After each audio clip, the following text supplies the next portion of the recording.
Hey guys, Deathbyphiw here. Welcome back to my channel. Today we're going to be reviewing basically what seems to be, they're not patch notes, but it's basically telling us what the next patch is going to look like, at least a lot of the details, right on Blizzard's page, revitalizing the Overwatch 2 experience. I'm going to have a link to this in the description of my video, but let's just get to it. The newest season of Overwatch 2 is just around the corner, and with it comes some exciting changes.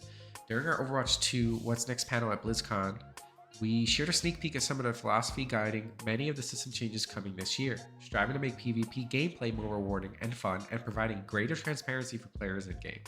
We're introducing major changes to competitive in the new season, from a new progression system to an all-new skill tier above Grandmaster, as well as major gameplay changes to combat and hero survivability. So basically what I said in my leaked patch notes video, which you can find in my channel, most of what's happening may be happening. So let's see. Updating the competitive experience. So they heard our feedback on competitive play over the last 8 seasons. There's some big updates coming that will give you the opportunity to build on your skills and see how you progress through the competitive ranks. We built a better system that's more accurate while also helping convey the meaning behind the mathematical complexity of a modern matchmaker and bring clear insights about what impacts your rank in every match. So more transparency, more visibility, and a new rank. See how and why your rank changes. One piece of feedback we heard is that just knowing your rank doesn't say anything about why your rank went up or down.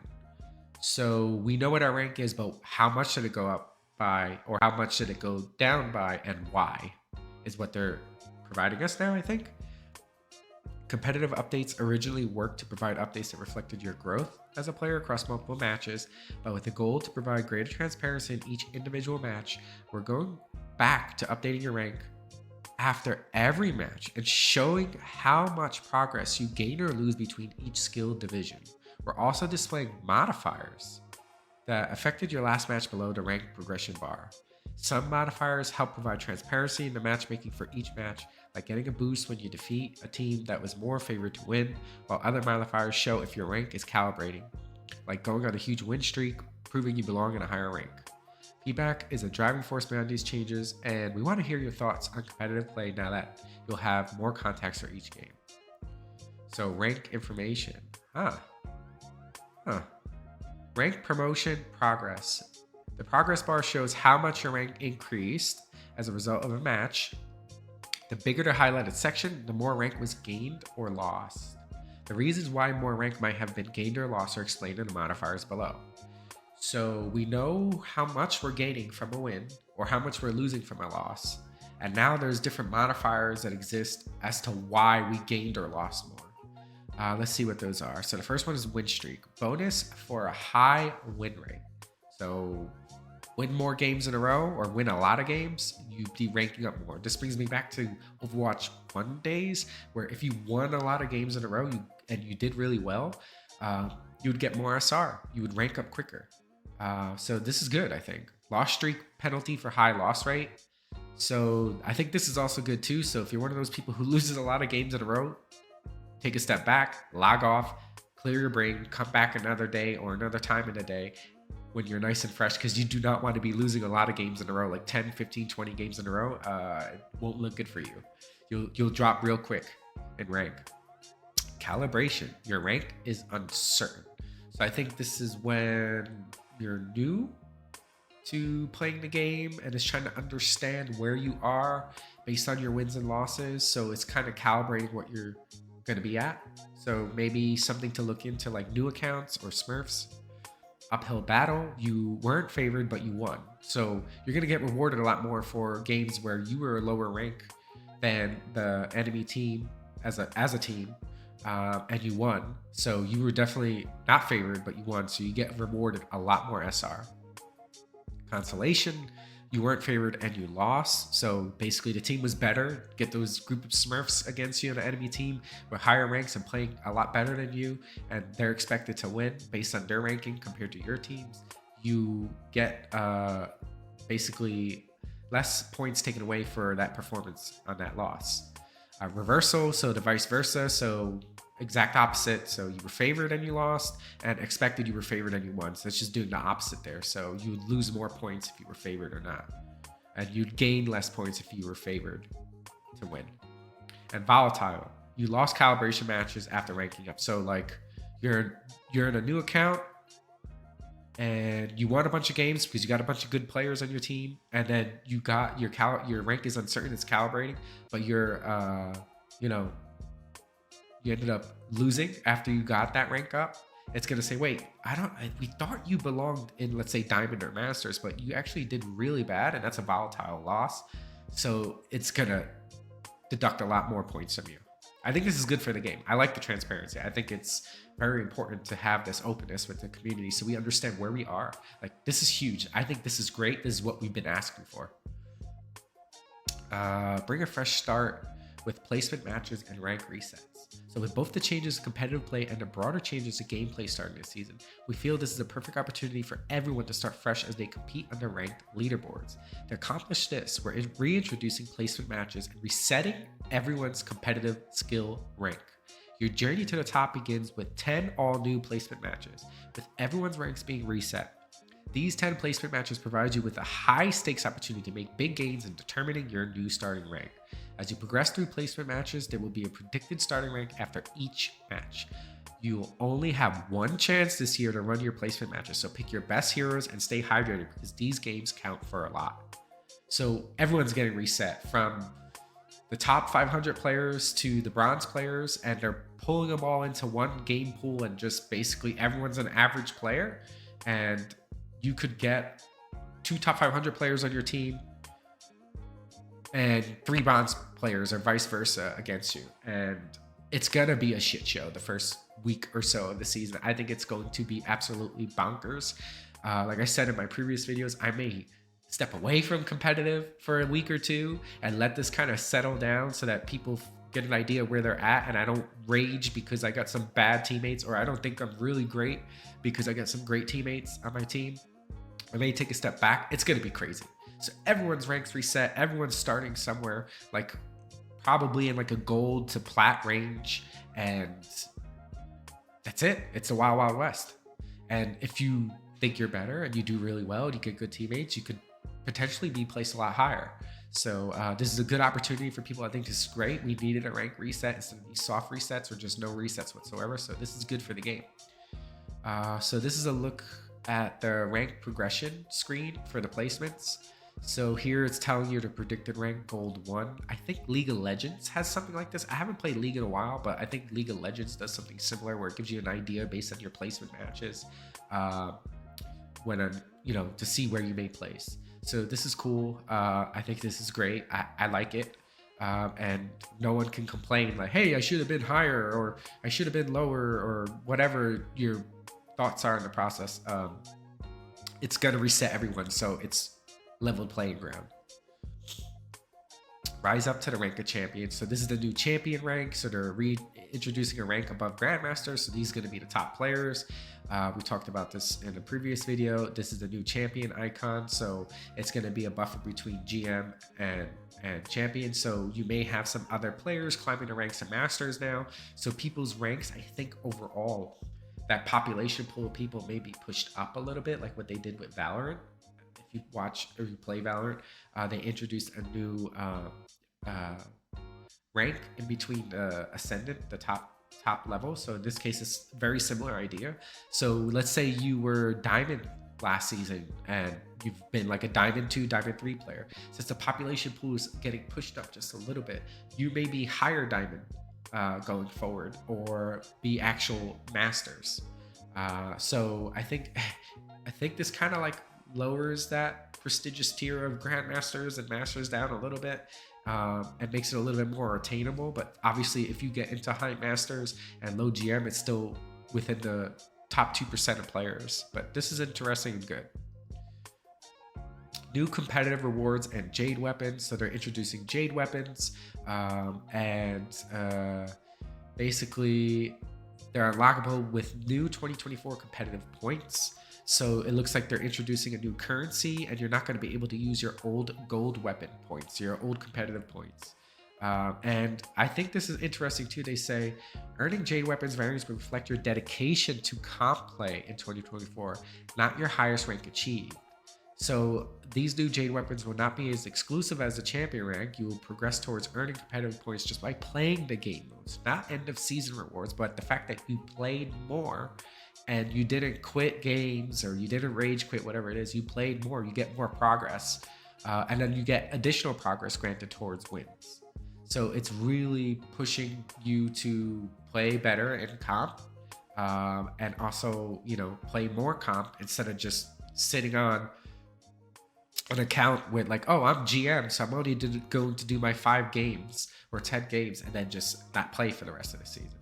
And then get your comp reward points at the end of the season, and oh, lo and behold, you have a gold weapon, in this case a Jade weapon. So it's going to make the match feel rewarding regardless of the outcome. So you get points even if you lose or drawing. Competitive points earned for winning and drawing a match have been rebalanced. Okay.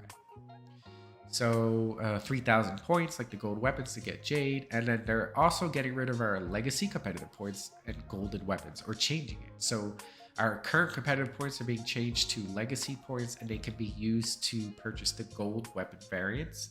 You'll still be able to use legacy competitive points to unlock the golden weapon variants, but the way you receive legacy competitive points will change. Once the 2024 competitive year closes, any leftover 2024 competitive points will automatically be converted and added to your legacy competitive points, which can be used to unlock golden weapon variants. Right? So I guess they're not explaining if you can still get legacy competitive points, or how after the 2024 competitive year is up you would get gold weapons. I'm assuming the gold weapons are going to stay in the game. Then they're adding Jade weapons, maybe a different kind of weapon skin in the future, like, I don't know, some sort of diamond weapon or that sort, and a different skin, a different cosmetic. But they're not saying how you obtain legacy points to get gold weapons. They may tell us in a future update, but I'm not sure. Like, what happens with the Jade weapon points? We could only use that for Jade weapons, or at some point they're going to reset it and say, well, you could use that for both gold and Jade, and the gold weapon skins cost comes down significantly, maybe. I don't know. Last chance to claim end of season bonuses. So starting season 9 competitive challenges that grant bonus competitive points are also changing. So season 8 will be the last season to claim end of season competitive challenges. So these are just your competitive challenges. Nothing too important there. Just if you do those, make sure you claim them and log in and get them over with. But you'll still be able to do your season 8 rewards when season 9 comes out. Introducing changes to core gameplay. Beyond the competitive rework, Season 9 features major changes to the fundamentals of Overwatch 2 gameplay that affect every hero. We've heard the community feedback around some gameplay pain points and developed changes to the core gameplay with these goals in mind. Deliver a more consistent feel to firing and landing your shots on your opponents. What? Nobody asked for that. Lessen the impacts of burst damage to allow for greater counterplay. Okay. Adjust where in-game healing and damage are effective to reduce stagnant team fights. Okay, let's see. All these changes have been designed to work in combination to balance each other out, and we're excited for you to get in the game and experience them at once, making your shots feel good. Oh no, projectile size changes are a thing. I was hoping those leaked patch notes were a lie, because this is ridiculous. So, one of our main goals with these adjustments is to make firing your weapons and abilities feel more consistent without impacting the time to eliminate a target and without removing the overall feel of gameplay we all know and love. When examining how burst damage values have changed over time, we found that in most cases they've gone down in raw value. Huh? What? No, I don't think so, but okay. Though that may not necessarily mean they became weaker relative to other changes. The 5v5 environment and new heroes of Overwatch 2 certainly factor into the perspective, but it's often overlooked that players' base's average skill level, game knowledge, and pace of gameplay are relatively higher now than when the game first launched. Yeah, people play the game more, they get smarter, hopefully. They learn, get better. Oh, projectile size changes. This is crazy. I mean, you could take a look at all the specifics afterwards, but they're basically increasing projectile sizes. It's going to make shots easier to hit. It's going to make it less skillful to be playing these type of heroes, which I do not like. I think you should try and keep it at the skill cap it is now. And I just don't think this is good for the game, but let's see. Maybe it'll change in the future when they run it through this season. But I don't like it. When it comes to aiming as a mechanical skill requirement, even players with excellent aim often mention how it can feel random whether a shot hits or not. That's just due to like lag or ping or FPS drops or something of that sort. I don't know. The higher you get, like high masters DPS on hit scan, like no, it's usually lag or ping. I'm pretty sure when my shots are hitting, I'm not saying, oh god, I missed that shot because I was aiming right at him. Like no. Due largely in part to the whip speed, movement, acceleration heroes have when changing directions, combined with all the dashing, leaping, teleporting abilities. Hitting your target can be very difficult. Yeah, that's the purpose of the game. It makes it more skillful to be good at aiming. Crisp, responsive movement is important to the core gameplay feel, so we wouldn't want to just slow down player movement. Instead, we're improving hit consistency. Instead, we're making the game lower skill level by making both damage dealing hit scan and travel time projectiles larger. Heroes that have weapons or abilities that don't benefit from any projectile size changes will receive additional balance changes. However, we don't want to make too many hero adjustments before getting a better understanding of the effects of these initial changes, so tune in for more on individual heroes in future. So basically they're saying, okay, we know this is a drastic change. We're going to take a little step here. We're going to see how it goes, and then we'll implement changes hopefully within a season or two. Hopefully not too long. Maybe a mid-season patch if it's crazy. Adjusting health pools to balance gameplay. Oh, another thing from the leaked patch notes I was hoping wasn't true. They're increasing HP across the board. Oh no. Since we're increasing the average accuracy of nearly all heroes, I want to keep time to kill similar. We're also increasing everyone's maximum health. Like, what? If you played Overwatch 2 at all, 3 things happen in a game when you're playing. Either you crazily stop and destroy someone with burst damage like instantly, or you can't kill anything because your supports are healing the crap out of you and your enemy team and they don't die, or you know, the fights just go on and drag on and like nothing really happens on both ends. So no, this is bad. But let's hear them out.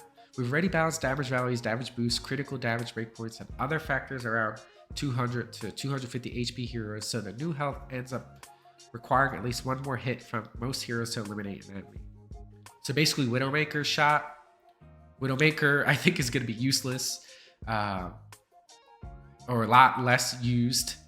I think of other heroes that require doing this kind of damage, like Genji Blade is gonna be crap.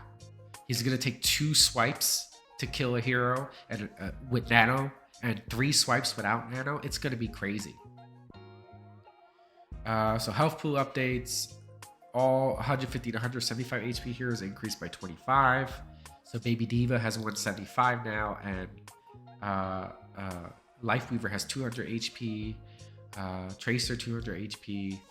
200 to 300 HP heroes got increased by 50. 300 HP tanks increased by 75 to 100. That's crazy. That's crazy. Giving more self-reliance in team fights. We also want to make sure that the flow of the team fight doesn't take away from individual player decisions that can determine the outcome of the match. Tanks already have a significant role in each team fight, as they often are the ones that take space and determine where each fight takes place. Whereas we want to enable more critical decision-making among the damage and support roles. The changes to projectile size and health pools effectively reduce the impact of burst damage and tones down the relative strength of healing, meaning it will take longer to heal someone from 1 HP to full health. Okay.